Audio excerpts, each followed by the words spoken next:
OTT। हम कई बार सुनते हैं कि OTT पर आ रही है वेब सीरीज़, या कोई कहता है कि ये फिल्म OTT प्लेटफॉर्म पर आएगी। लेकिन बहुत सारे लोगों के मन में ये सवाल ज़रूर होगा कि आखिर OTT का मतलब क्या है, OTT का फुल फॉर्म क्या है। तो चलिए ये आज हम आपको बताते हैं और क्लियर कर देते हैं क्यों कहते हैं OTT, क्या है OTT, इसका मतलब क्या है। OTT का फुल फॉर्म पता है आपको? One time password, one time test. OTT का फुल फॉर्म क्या है? It's one time It's one time password. Hello, OTT का मतलब क्या है? Over other time theatre, over time, ऐसा ही कुछ होगा ना? नहीं, यही तो आसान भाषा में आपको बताना चाहते हैं आज हम कि OTT का मतलब क्या होता है। क्योंकि जब भी हम डिजिटल कंटेंट की बात करते हैं तब एक जो चीज़ हमारे दिमाग में आती है वो है OTT। OTT का मतलब है ओवर टॉप, नहीं क्या है, ओवर द टॉप। यस, मैं भूल गया। तो OTT का मतलब है over the top. Over the top यानी कि वो कंटेंट जो आपको ज़मीन पर आपके टेलीविज़न या सिनेमा स्क्रीन में, सिनेमा हॉल्स में उस वक्त अपॉइंटमेंट व्यूइंग के लिए नहीं मिलता।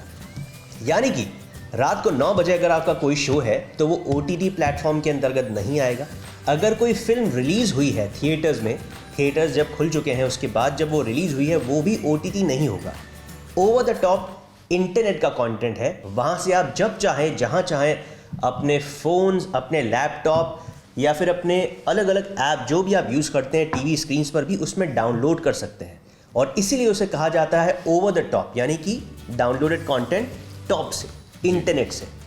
और वो कंटेंट दुनिया भर में धूम मचा रहा है। क्या बोलना सर? जी बिल्कुल। और अगर भारत की बात करें तो इस वक्त भारत में 55% लोग जो हैं वो OTT प्लेटफॉर्म पर कंटेंट देखते हैं, यानी कि मार्केट बढ़ रहा है।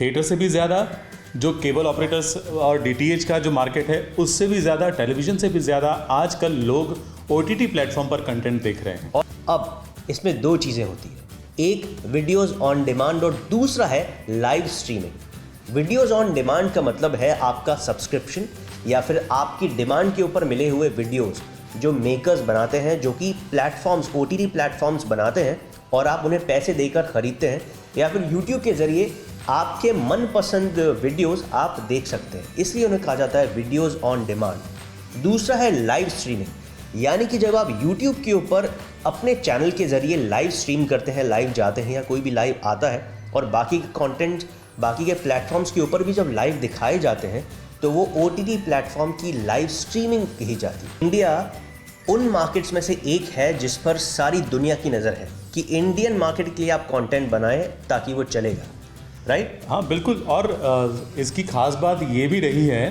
कि OTT प्लेटफॉर्म पर कुछ एक्सक्लूसिव सीरीज़ बनते हैं। जैसे कि हम बात करें मिर्ज़ापुर की, तो मिर्ज़ापुर सीरीज़ एक ऐसा सीरीज़ है, और सिर्फ मिर्ज़ापुर नहीं, कुछ और भी सीरीज़ हैं जो इंडिया में तो पसंद किए गए, लेकिन इंडिया में उसकी पॉपुलैरिटी बढ़ी तो उसको विदेश की कई भाषाओं में डब करके दिखाया गया। यानी कि अब इंडिया का जो कंटेंट है वो सिर्फ इंडिया तक सीमित नहीं रहा, वो वर्ल्ड वाइड हो गया। एग्जैक्टली। और यही जो चीज़ आपने कही ओवर द टॉप, यही है कि इसमें कोई बाउंड्रीज नहीं है। इसी का उदाहरण है नेटफ्लिक्स की series money heist. Money heist जो कि स्पेनिश में थी, अब वो इंग्लिश उसका डब हुआ, अब उसके ऊपर कोरियन भाषा में बनाई जा रही है, कोरियन एक्टर्स के साथ। तो एक जो ओवर द टॉप यानी कि OTT कंटेंट प्लेटफॉर्म है, उसने वाकई में world is a global village, यानी कि एक पूरी दुनिया को जोड़ दिया है एक दूसरे से। OTT प्लेटफॉर्म इतना बड़ा होता जा रहा है कि एक अनुमान है कि 2023 तक इसका जो मार्केट है वो 3.6 मिलियन करोड़ का हो जाएगा। और ये सिर्फ बात इंडिया की हो रही है, वर्ल्ड वाइड नहीं। यानी कि सोचिए कि जब इतना बड़ा मार्केट खुलेगा तो इसके लिए, OTT प्लेटफॉर्म के लिए जो लोग पैसा लगाने वाले हैं, जो नया मार्केट और डेवलप होगा, उससे सिर्फ प्रोड्यूसर्स को नहीं, उससे एक्टर्स को भी फ़ायदा होगा। आपको नए लोग देखने को मिलेंगे, नए चेहरे, क्योंकि एक नया गेटवे खुल जाएगा जहाँ पर पहले आप सिर्फ टीवी या एड्स या फिल्म्स के लिए चुनिंदा लोग आते थे। 100 में से 5 लोगों को मौका मिलता था, वही वो दायरा बढ़ जाएगा 500 लोग। और 500 लोगों में से कितने सारे लोगों को कितना काम मिलने वाला है सिर्फ OTT प्लेटफॉर्म्स की वजह से। जी बिल्कुल, और फिल्मों के लिए भी राह आसान हो जाएगी। अभी का माहौल ऐसा था, लॉकडाउन में हमने देखा कि कोई भी फिल्म बड़े थिएटर में नहीं जा सकती थी, रिलीज़ नहीं हो सकती थी, तो उनमें से कुछ फिल्में जो हैं वो OTT प्लेटफॉर्म पर रिलीज़ हुई और लोगों ने पसंद भी किया। तो ये हालांकि फिल्मों के लिए ये माना जाता है कि बड़े स्क्रीन पर देखना एक अलग अनुभव है, मज़ा आता है, सब बात बरोबर है, लेकिन दर्शक आखिर इतने पैसे खर्च के थिएटर में क्यों जाए? इसकी जो पॉपुलैरिटी बढ़ी है, इसके पीछे एक पैसा भी वजह है कि अगर आप किसी भी जैसे केबल कनेक्शन लेते हैं तो कोई भी जो कहते हैं जो पैकेज है या कोई किसी भी चैनल का वो महीने का 150 रुपये के आसपास होता है या कुछ, तो बहुत सारा कुछ देखना है तो आपको कम से कम 500-600 रुपया या 800 रुपया तक, कुछ लोगों के तो 1000 रुपया तक के DTH के बिल आ जाते हैं महीने के। बिल्कुल।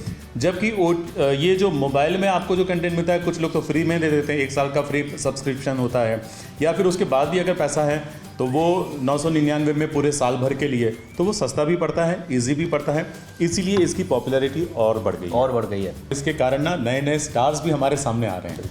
कुछ ऐसे लोग हैं जिनको पहले कोई नहीं जानता था, लेकिन अब वो घर घर में जाने जाते हैं।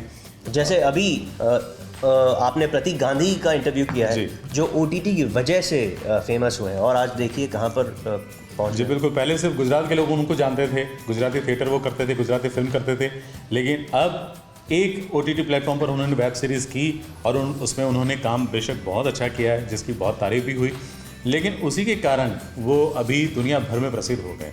तो OTT प्लेटफॉर्म के कई सारे फ़ायदे हैं, लेकिन एक सबसे बड़ा नुकसान है, और वो ये कि OTT प्लेटफॉर्म ने कई लोगों को अपने घर में ही अलग कर दिया है। ऐसा हमारा नहीं मानना है, ऐसा अनगिनत परिवारों को मानना है, क्योंकि जब आप TV देखते थे या फिर आप फिल्म देखने जाते थे तो आप साथ में जाते थे, लेकिन अब आपके लिए अलग कंटेंट है, मेरे लिए अलग कंटेंट है, जनता के लिए अलग कंटेंट है, जो अपने फ़ोन या अपने लैपटॉप या TV पर कहीं पे भी देख सकते हैं।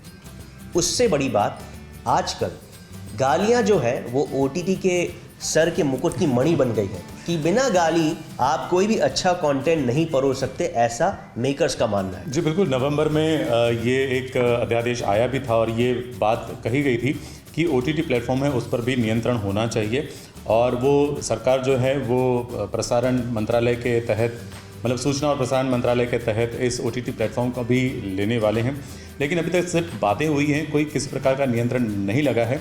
लेकिन ये जब बात आई तब जितने प्रोड्यूसर्स थे, जो कंटेंट क्रिएटर थे, उन्होंने विरोध भी जताया, कुछ कलाकारों ने भी विरोध जताया, जनता ने भी विरोध जताया, तो कुछ लोगों ने इसका स्वागत भी किया। लेकिन कहीं ना कहीं लगता है, जैसे मैं पेरेंट हूँ, अगर मेरे बच्चे के हाथ में मोबाइल है और मैं सोचता हूँ कि रात को 12 बजे वो क्या देख रहा है, मैं जानना चाहता हूँ कि वो क्या दिखता है, मुझे उस पर नियंत्रण रखना पड़ेगा।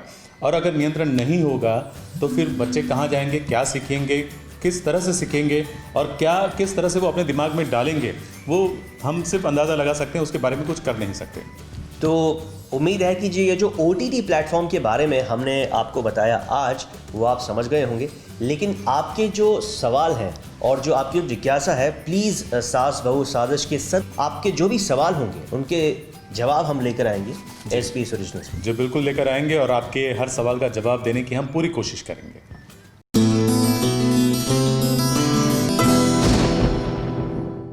ये है ABP न्यूज़।